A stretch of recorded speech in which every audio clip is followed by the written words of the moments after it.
Could I buy a pen, could I buy a pen.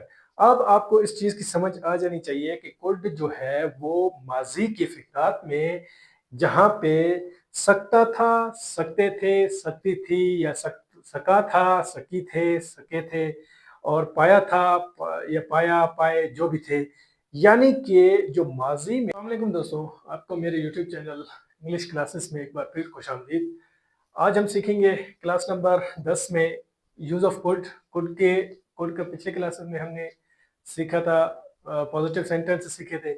इस class में हम सीखेंगे कुड का नेगेटिव सेंटेंसेस बनाने का तरीका। नेगेटिव सेंटेंसेस बनाने में ये पिछले जितने भी हम क्लासेस पढ़ रहे हैं, कुड, कैन, वुड, ये हमने जितने भी पढ़े हैं, फर्ज करो कैन का पढ़ा था हमने।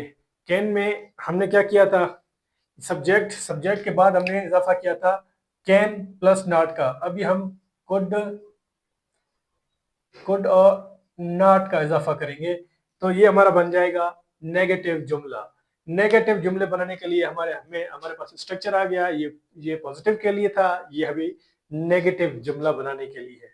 तो मेरे पास कुछ इसके जुमले हैं, कुछ जुमले हैं। उन जुमलों को हम देखते हैं कि ये हमसे क्या डिमांड कर रहे हैं, फिर हम इनकी इंग्लिश भी इसी स्ट्रक्चर को फॉलो करके बनाना सीख जाएंगे इंशाल्लाह। ठीक है, तो सवाल है, कहता है कि मैं सबक नहीं लिख सकता था, या मैं सबक नहीं लिख पाया। सेम वही है, सिर्फ नहीं का इजाफा है इसमें। ठीक है, आपने जो पॉजिटिव पढ़े, सेम लाइक दैट नेगेटिव भी वैसे की वैसे है। ठीक है, हम क्रिकेट नहीं खेल सकते थे, या हम क्रिकेट नहीं खेल सके, या हम क्रिकेट नहीं खेल पाए। ठीक है, वो मोबाइल इस्तेमाल नहीं कर सकते थे, वो मोबाइल नहीं इस्तेमाल कर सके, वो मोबाइल इस्तेमाल नहीं कर पाए, या ठीक है। अच्छा, उसके अलावा आप इंग्लिश नहीं बोल सकते थे, आप इंग्लिश नहीं बोल सके, आप इंग्लिश नहीं बोल पाए। तो चलिए अभी हम इनकी इंग्लिश लिखते हैं, इनको ट्रांसलेट करते हैं इंग्लिश में। इनमें कोई मुश्किल नहीं है, कोई अभी फारसी नहीं है इनमें। बस ये चीज़ें हैं कि आपको थोड़ी बहुत जहन में सवार करने हैं। जो स्ट्रक्चर है उस स्ट्रक्चर को आपने फॉलो करना है। स्ट्रक्चर को फॉलो करने के बाद इंशाल्लाह कोई मुश्किल आपको नहीं होगी। चलिए इसकी हम लिखते हैं। सो गाइस, ये हमने इनकी इस स्ट्रक्चर के मुताबिक हमने इन जो जुमले, उर्दू वाले जुमले, इनको ट्रांसलेट किया है इंग्लिश पे। ये पहले की तरह है बिल्कुल, हमने पिछले क्लास में पढ़ा था, सेम लाइक दैट। अभी ये उसी की तरह है। कुड और अपने इस पे कोई भी मुश्किल नहीं है कैन में। ठीक है, दोनों सेम टू सेम है। इसके अलावा एक और आएगा, वो शुड होगा, उसको हम बाद में पढ़ेंगे। ठीक है, तो मैं सबक नहीं लिख सकता था, मैं सबक नहीं लिख सका या पाया। ठीक है, आई कुड नॉट, आई हो गया हमारा सब्जेक्ट, कुड नॉट ये वाला आपका could not, right first form है, द लेसन आपका ऑब्जेक्ट बन गया। ठीक है, सेम लाइक दैट पिछले हमने जैसे हमने ये पढ़े थे अपना स्ट्रक्चर ऑफ पॉजिटिव स्ट्रक्चर को हमने पढ़ा था जिस तरह। ठीक है, हम क्रिकेट नहीं खेल सकते थे, या हम क्रिकेट नहीं खेल सके या पाए। We could not play cricket, we could not play.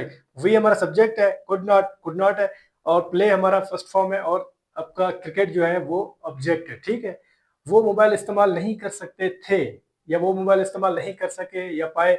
ठीक है, they could not use mobile, they could, they जो हमारा सब्जेक्ट है, कुड नॉट वही है, यूज हमारा फर्स्ट फॉर्म है, मोबाइल हमारा क्या है, ऑब्जेक्ट बन गया। ठीक है, अच्छा, first form of the verb use. ठीक है, अच्छा, ऑब्जेक्ट हमारा बन गया क्या, मोबाइल। ठीक है, आप इंग्लिश नहीं बोल सकते थे, या आप इंग्लिश नहीं बोल सके, या नहीं बोल पाए।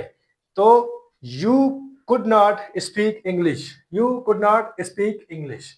सो गाइस, ये इंतहाई आसान है। सिर्फ आपको इस चीज को, स्ट्रक्चर को फॉलो करना है, और स्ट्रक्चर को फॉलो करने के बाद जब स्ट्रक्चर आपके दिमाग में होगा कि कुड का जो है पॉजिटिव जुमला क्या होगा, और कुड का जो है नेगेटिव जुमला क्या होगा, जब ये स्ट्रक्चर आपके पास मौजूद होगा तो ये इंतहाई आपके लिए आसान हो जाएगा। कोई भी इसमें मुश्किल नहीं होगी आपको इंशाल्लाह। चलिए अभी हम इसका इंटरोगेटिव सेंटेंसेस बनाना सीखते हैं। सो गाइस, आइए देखते हैं कि कुड का जो इंटरोगेटिव सेंटेंस बनाने के लिए जो स्ट्रक्चर है उसको थोड़ा बहुत समझते हैं। मैंने पिछले पिछले 2 क्लास पहले भी आप लोगों को समझाया था, जब भी हम इंटरोगेटिव सेंटेंस बनाते हैं तब हम इस चीज़ का बखूबी ख़्याल रखते हैं कि 2 चीज़ों का इज़ाफ़ा करते हैं, 2 चीज़ों का इज़ाफ़ा, 2 तब्दीलियाँ। एक तो हम सवाल के आखिर में इंटरोगेटिव मार्क्स लगाते हैं, सवालिया निशान लगाते हैं, और दूसरा ये है सब्जेक्ट को हम कुड की जगह और कुड को सब्जेक्ट की जगह लिखते हैं, ठीक है? तो इससे हमें अंदाज़ा हो जाता है कि कुड जो है वो ज़ाहिर-सी बात है वो सवाल पूछ रहा है, तो हम इस तब्दीली की वजह से हम इस स्ट्रक्चर को समझ के एक पॉजिटिव स्ट्रक्चर और इंटरोगेटिव स्ट्रक्चर में कोई फर्क नहीं होता, लेकिन थोड़ा सा आपको बस इसमें फर्क लाना पड़ता है, ठीक है?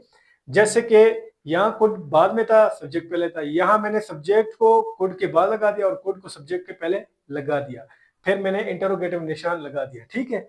अच्छा, उसके बाद सवाल कह रहा है क्या मैं सबक लिख सकता था या क्या मैं सबक लिख सका, क्या मैं सबक लिख पाया? तो आइए हम इनकी थोड़ी बहुत इंग्लिश ट्रांसलेशन करते हैं, फिर आपको मैं समझाता हूँ कि ये किस तरह हुआ है, ठीक है? तो चलिए गाइज हम देखते हैं कि हमने इस स्ट्रक्चर को मद्देनजर रखते हुए कुछ हमारे पास उर्दू जुमले थे, हमने उनको ट्रांसलेट किया इंग्लिश में।